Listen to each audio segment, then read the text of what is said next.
Bonjour à tous et bienvenue pour ce webinaire sur la thématique d'un retour d'expérience. Nos clients et contacts sont souvent très intéressés de savoir ce qu'apporte une solution CRM au pilotage d'une entreprise. La thématique d'aujourd'hui, c'est celle-ci, c'est comment le groupe HCare assure le pilotage de son activité grâce à Sugar CRM.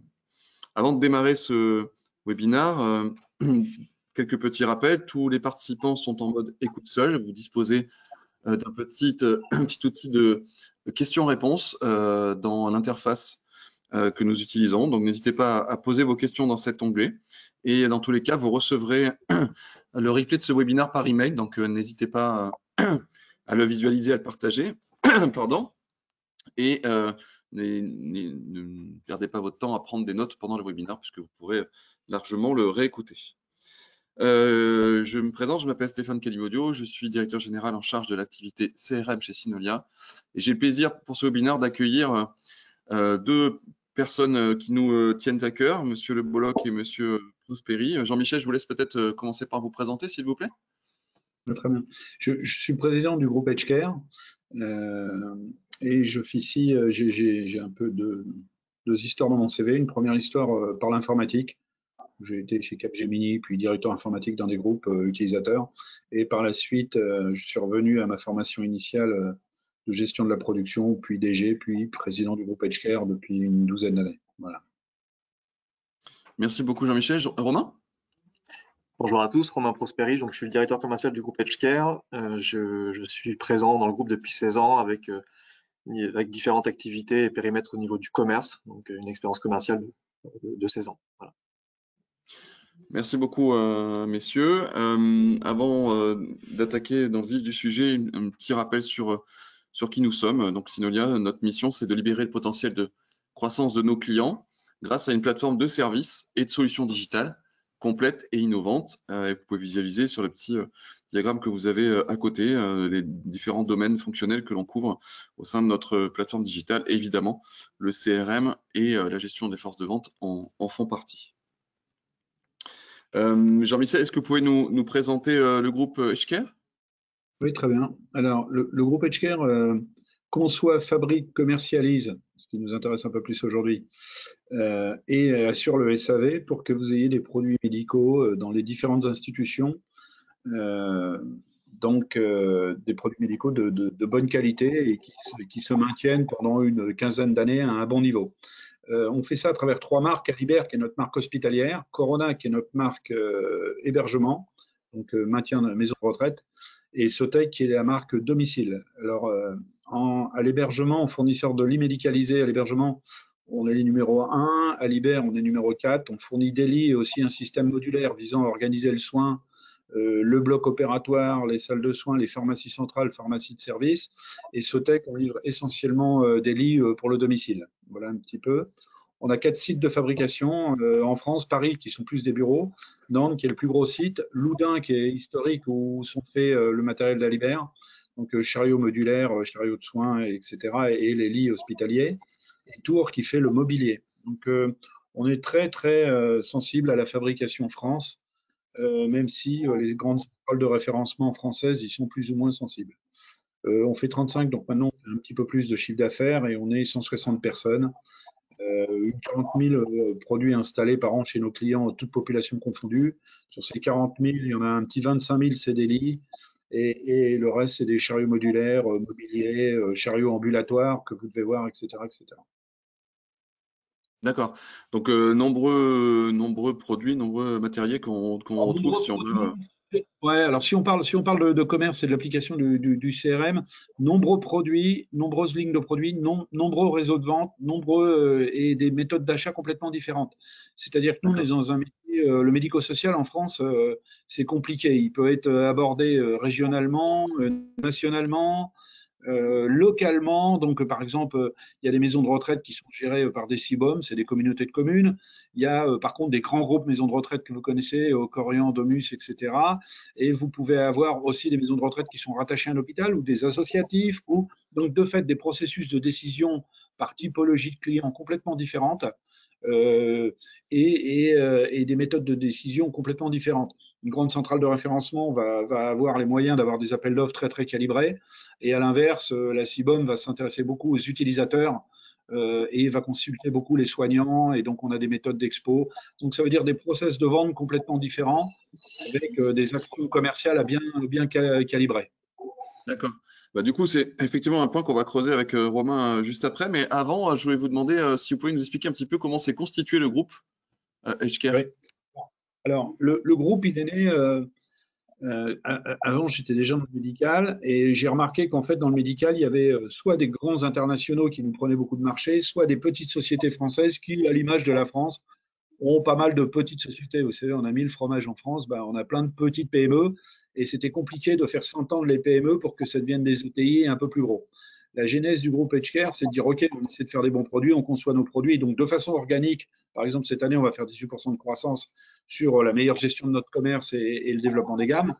Mais à l'autre bout du spectre, on s'intéresse beaucoup à associer à notre démarche par acquisition des PME de l'ordre de entre 8 et 10 millions, moyennant que le patron de la PME reste et nous aide dans un rôle différent, parce que lui, il est un peu content de quitter le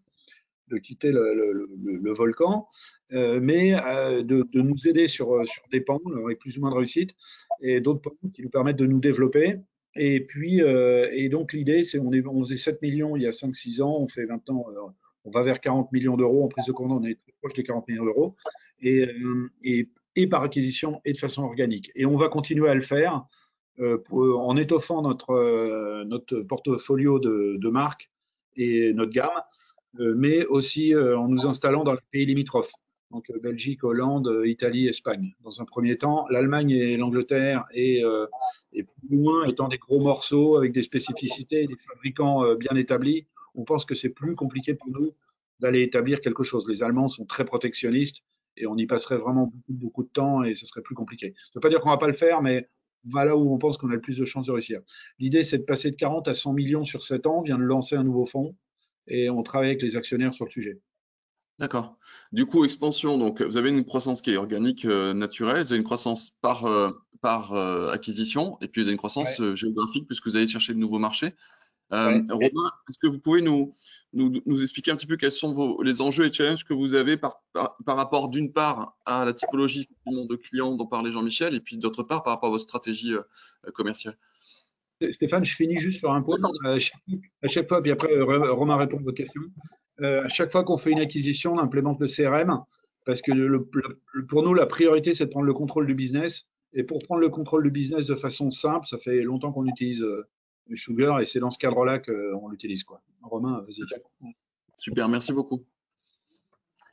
Alors sur la partie challenge et enjeu en fait du développement commercial et de l'activité, on est sur un marché de produits, donc on est sur des marchés qui sont quand même orientés produits et prix. Donc on a différents challenges à relever pour essayer de capter des parts de marché. C'est de répondre à une demande qui est celle d'un produit performant et techniquement qui évolue avec le temps, mais qui soit dans un cadre tarifaire qui soit on va dire le plus bas possible. Donc on est sur un marché qui devient de plus en plus mondialisé, enfin notamment le marché France qui est pour nous 90% du business du groupe. On est sur un marché qui est très mondialisé avec des acteurs qui viennent de plus en plus de l'étranger et qui, eux, ont une typologie de produits qui tournent autour de basiques et de standards sans avoir de gros développements et grosses innovations. Par contre, en termes de tarification, ils sont très agressifs. Donc, ils ont participé depuis quelques années à l'érosion des prix de marché.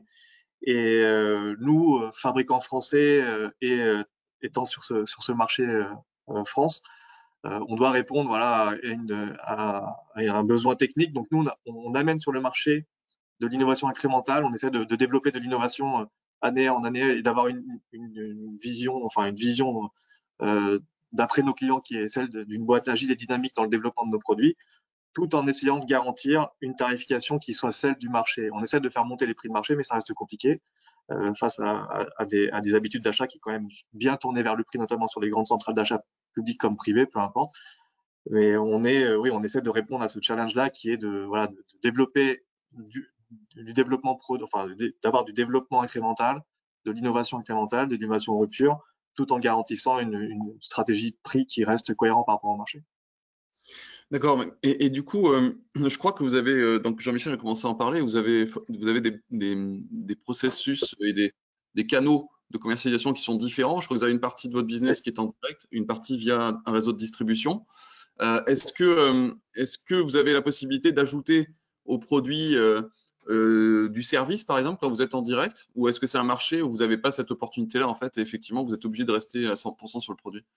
Oui, alors aujourd'hui, on voit de plus en plus la demande du client évolue et souhaite aujourd'hui avoir des offres un peu full, c'est-à-dire produits plus services. Donc, on fait aussi évoluer notre offre de service autour de la maintenance, autour d'offres de désinfection. Donc, tous nos produits aujourd'hui sur les différents canaux de distribution, qu'on soit sur la partie vente directe ou vente indirecte, parce qu'aujourd'hui, on adresse 3 segments de marché et les 3 segments de marché vont être adressés en direct comme par la distribution. Donc, on a des différents partenariats pour développer notre business sur le terrain.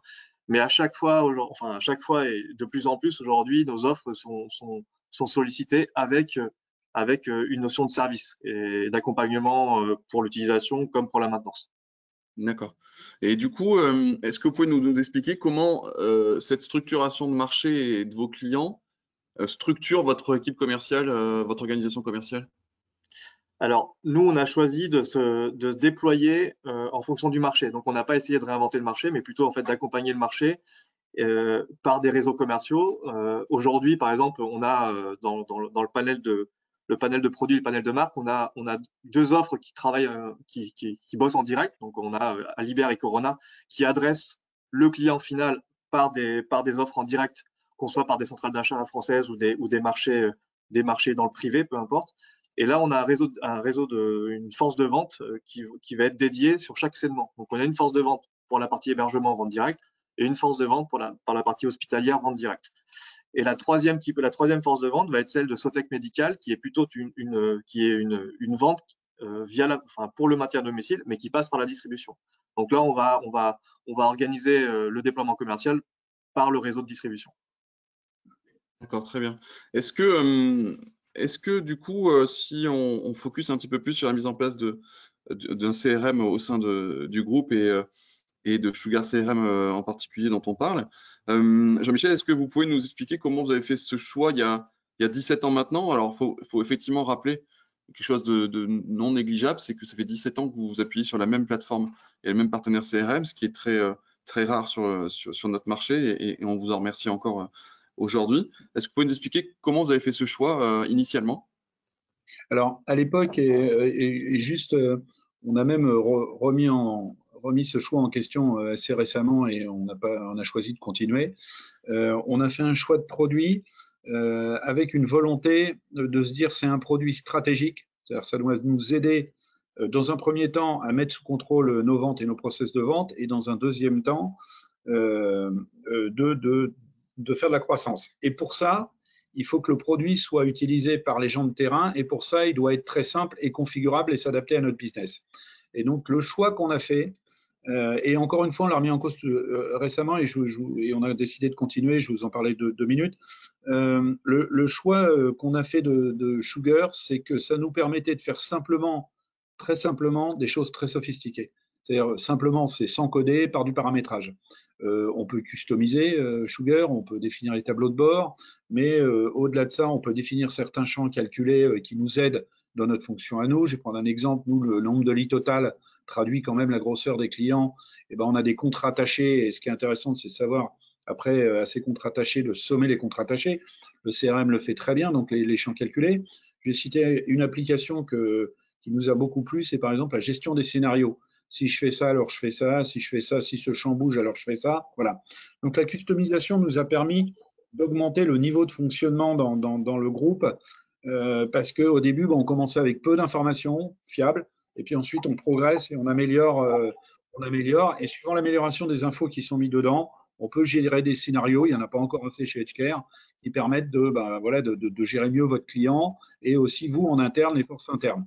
On aime à ce point ce produit, on envisage même de l'utiliser pour le service, pour suivre, puisqu'en fait on crée une affaire pour n'importe quel business qui se passe chez Edgecare, de suivre en plus à travers le CRM tout ce qui peut se passer dans la boîte. Quand je disais qu'on avait tenté de faire le choix, on est en train de mettre en place un ERP qui s'appelle Sage dans l'ensemble du groupe.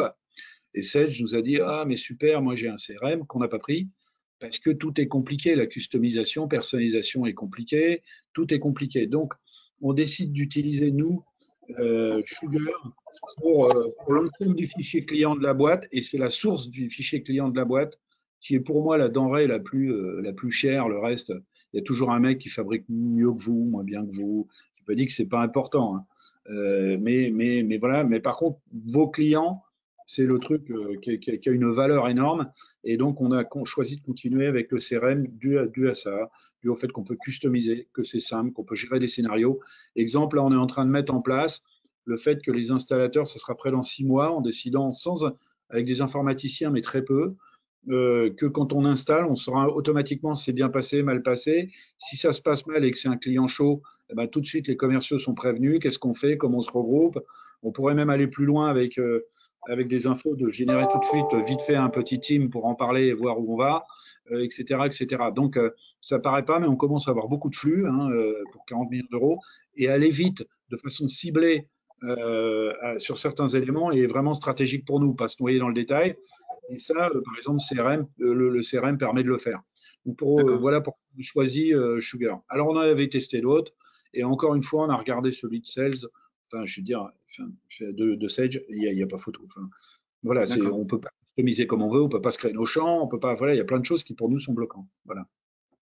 Bah, merci beaucoup, Jean-Michel, pour ces explications précises. Et l'idée, effectivement, de faire des choses évoluer avec des outils simples, c'est effectivement un des éléments qu'on retrouve dans C'est un Sugar. système ouvert. Un système ouvert. Donc, par exemple, nous, on a toutes nos ventes dans Sugar, ce qui permet au commercial d'y accéder en direct. De temps en temps, on utilise le module Sugar, de temps en temps, on met un champ. Ben voilà, donc c'est non limité, en fait. Pour nous, le fait que ce soit un système ouvert, facilement customisable, c'est-à-dire, il ne faut pas utiliser. Bien sûr, il y a des règles à appliquer qui viennent de l'informatique, c'est-à-dire nos champs customisés sont dûment identifiés, etc., etc., etc. Mais quand même, beaucoup de choses, vous êtes la société est très, très, très, très autonome. Si Romain Mhm. veut des tableaux de bord nouveaux, il les a une semaine après, quoi. Voilà. Justement, ça me fait une bonne transition. Romain, est-ce que vous pouvez nous expliquer un petit peu ce que vous, en tant que directeur commercial groupe, vous tirez de Sugar et comment vous l'utilisez dans le management de vos équipes commerciales? Alors on l'organise, enfin on l'utilise sous différentes formes, mais la forme la plus importante autour du management commercial, c'est plutôt le pilotage de l'activité des commerciaux qui sont en détaché, donc notamment sur le terrain où on n'a pas forcément en fait des meetings quotidiens pour pouvoir un peu driver l'activité commerciale. Donc le fait d'être détaché et sur le terrain, enfin, on doit avoir un outil efficace de reporting et de mesure de l'activité commerciale. Donc le monitoring de l'activité commerciale, pour nous, c'est le sujet le plus dominant dans la gestion du CRM, puisque une bonne gestion de notre pipe d'affaires va nous permettre, nous, de donner des prévisions de commandes et alimenter le flux de la production de notre côté. Donc, on a un volet gestion de notre portefeuille d'affaires par des créations d'opportunités d'affaires sur le terrain, qui va être suivi en fonction des différentes phases de vente et de l'avancée du deal avec le commercial. Donc ça, c'est pour tout ce qui est amont, donc création d'affaires, volume d'affaires en cours. Et l'aval, ça va être la partie clôture de l'affaire. La clôture d'affaires va être générée avec différents niveaux d'information qui vont nous permettre aussi de créer par la suite soit des relances d'activité commerciale parce que le deal a été perdu vers un concurrent et donc du coup on va faire un focus sur ce client-là par la suite, ou autrement organiser le renouvellement de nos produits. Donc on a tout un cycle que l'on travaille autour de l'activité commerciale amont et aval. Et ensuite, on a aussi la gestion et l'extraction de KPIs qui sont aussi des éléments déterminants pour la mesure d'activité commerciale, puisque les KPI qu'on va extraire du CRM sous 3-4 indicateurs clés, on va nous les transformer les mettre en lien avec notre business plan pour que tous les ans, on construise nous nos BP, nos business plans, qu'on soit sur une région en France ou à l'export, peu importe. On fait ça de la même façon pour l'ensemble des collaborateurs qui intègrent le commerce. Ça nous permet en fait d'avoir des prévisions et des business plans qui sont tirés de données qui sont injectées dans le CRM à la base. Donc, sans avoir un niveau de qualification, enfin, sans avoir ce niveau de qualification, on serait pas capable de fournir des prévisions de commandes à la semaine ou au mois qui soient aussi proches de la réalité comme on l'est actuellement. Donc c'est indispensable pour mesurer l'activité et pour gérer en fait l'activité de personnel détaché. Ouais, alors, merci Romain. Pour qu'on comprenne bien, parce qu'on a volontairement fait le choix de ne pas mettre de copie de votre application pour des raisons évidentes de confidentialité. Mais pour qu'on comprenne bien comment vous drivez, quand vous arrivez dans votre CRM, vous avez vos tableaux de bord et vos KPI qui s'affichent, qui vous permettent de suivre à la fois votre volume d'affaires, vos taux de transformation, c'est ça? Tout à fait. Alors on a différents tableaux de bord en fonction du niveau de management, mais qu'on soit au niveau management ou au niveau commerce terrain, en fait, on va avoir des données qui vont être dès l'ouverture du CRM, on va avoir des tableaux de bord avec la prise de commande en direct. Donc on va avoir en fait en temps réel l'évolution de la prise de commande versus l'objectif mensuel, trimestriel, semestriel et annuel. Et ensuite, on va avoir des indicateurs d'activité liés au passé, donc le passé proche, le mois précédent, le trimestre et l'année. Donc, quand je parle d'indicateurs de performance, on va avoir les taux de conversion, on va avoir le taux d'affaires perdues versus la concurrence, et on va avoir un dernier indicateur qui va être le portefeuille en cours du mois et du trimestre pour mesurer en fait les prochaines prévisions qui vont être données. Donc ça, au niveau commerce terrain, chaque collaborateur commercial est capable de pouvoir, enfin est capable, on fournit ce premier niveau de tableau de bord. Si jamais les besoins évoluent, on est capable en fait de faire évoluer nos tableaux de bord simplement en changeant certains indicateurs en fait dans la création du tableau de bord. Ensuite, au niveau management, on va avoir une vision un peu plus globale, mais qui va regrouper à peu près les mêmes indicateurs. Management, enfin middle management et top management. On est tous à peu près sur les mêmes indicateurs. D'accord. Et ce qui est important de dire également, c'est que vous utilisez au quotidien la solution pour le pilotage et pour vos réunions commerciales. Enfin, c'est vraiment intégré à vos process. Ouais. Le seul outil aujourd'hui qu'on a, enfin le seul outil de communication au niveau du commerce pour les 50 collaborateurs commerciaux, c'est le CRM. C'est-à-dire qu'on n'utilise pas de fichiers Excel, on n'utilise pas en fait d'autres sources d'informations ou d'autres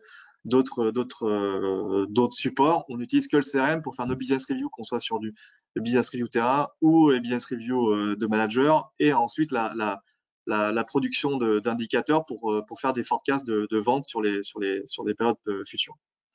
Tout est extrait et tout sort en fait du CRM. C'est le seul outil de pilotage. D'accord. Et donc ça c'est l'état des lieux aujourd'hui, la manière dont vous utilisez l'application dans le pilotage du groupe aujourd'hui. Est-ce que si on fait un pas en arrière, vous pouvez nous expliquer comment, dans quelle mesure vous pensez que le déploiement de la solution vous a aidé justement dans cette structuration de votre approche commerciale? Alors, alors à l'origine, le CRM était quand même une source de stockage de données et stockage d'affaires, mais elle n'était pas exploitée pour orienter le business. On l'a beaucoup utilisé pour stocker des volumes d'affaires, pour enregistrer des volumes d'affaires en cours. Mais quand on voulait commencer à déployer des business plans et commencer à avoir une vision et un cap, un horizon à moyen et à long terme, on l'utilisait très peu.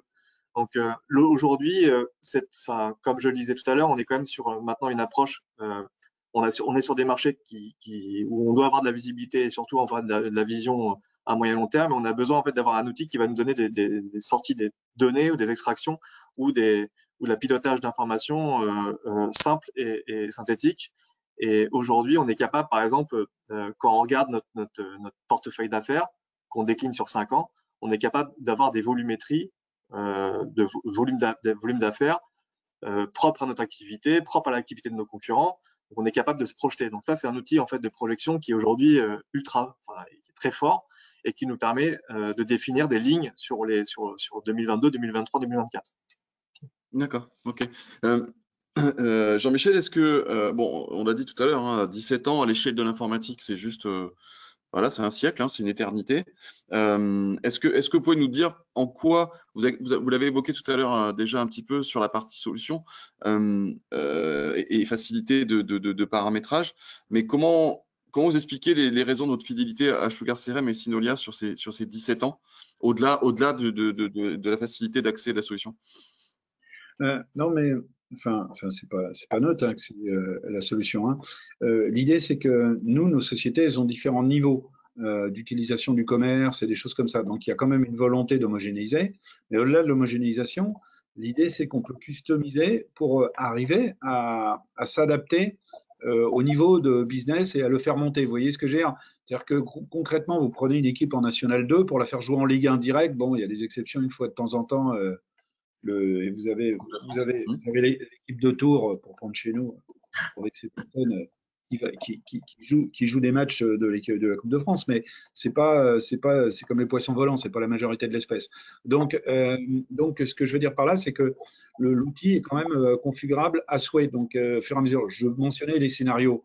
Là, on est au niveau avec Romain où moi, je m'interpelle sur dire maintenant, on a atteint un niveau de contrôle du marché qui fait que maintenant, on va peut-être pouvoir définir des modèles sur le marché qu'on va mettre en place systématiquement. Vous voyez ce que je veux dire?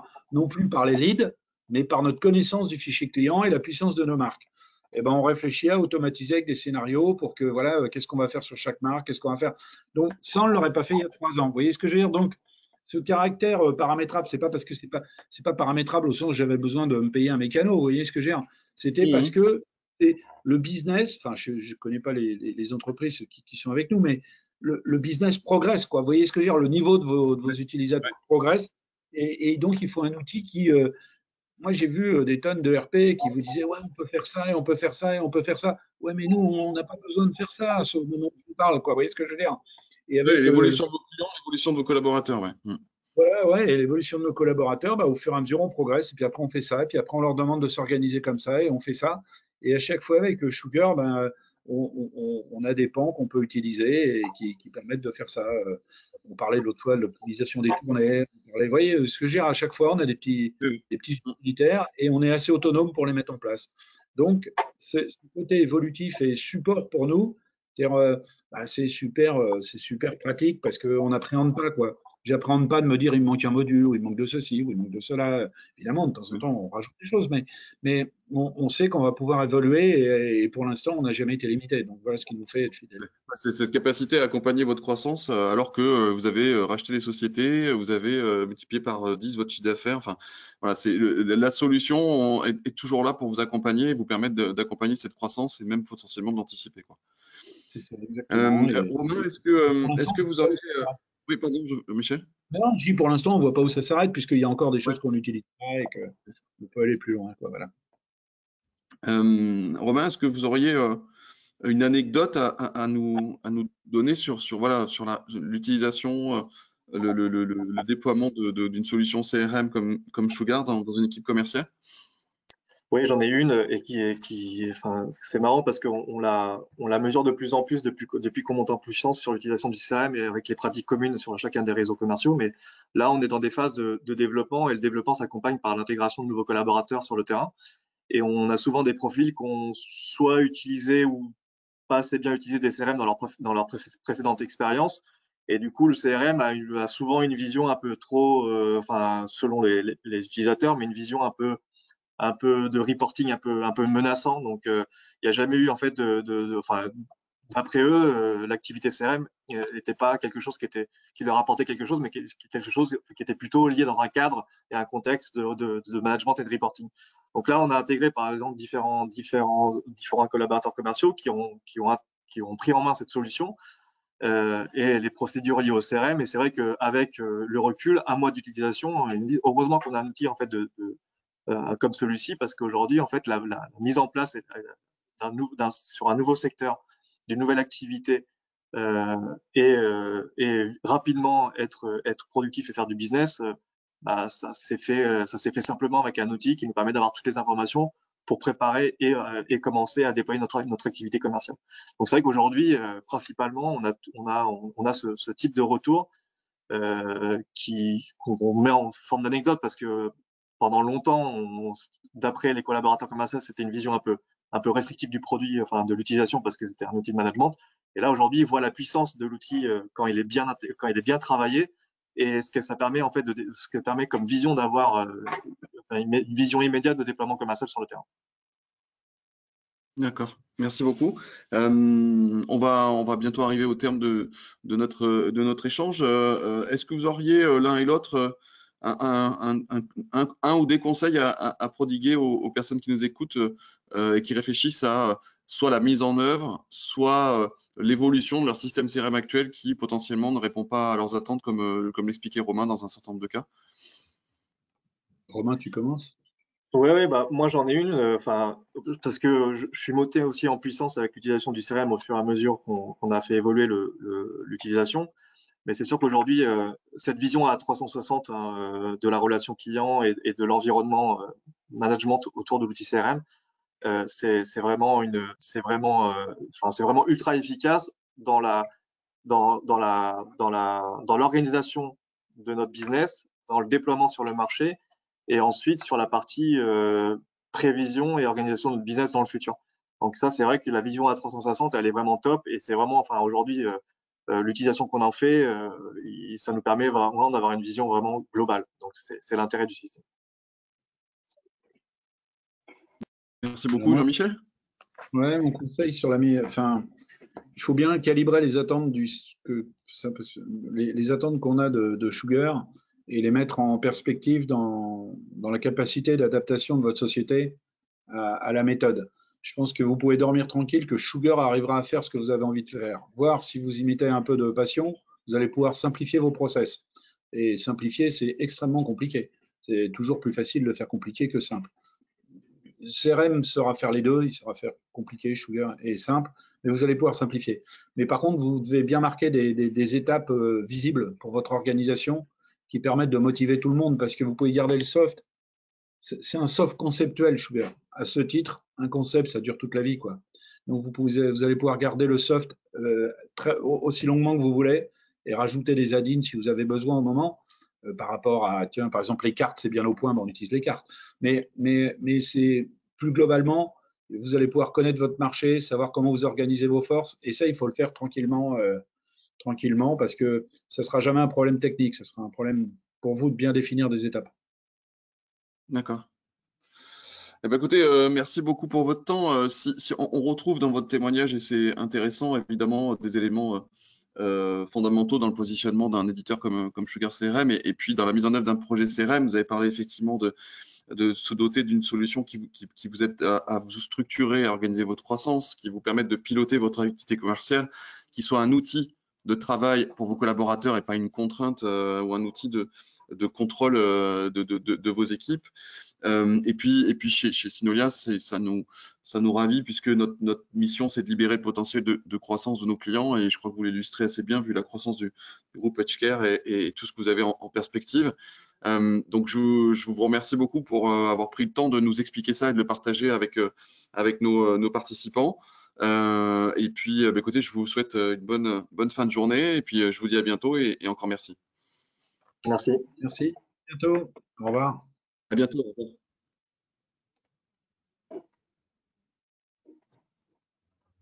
Au revoir. Pas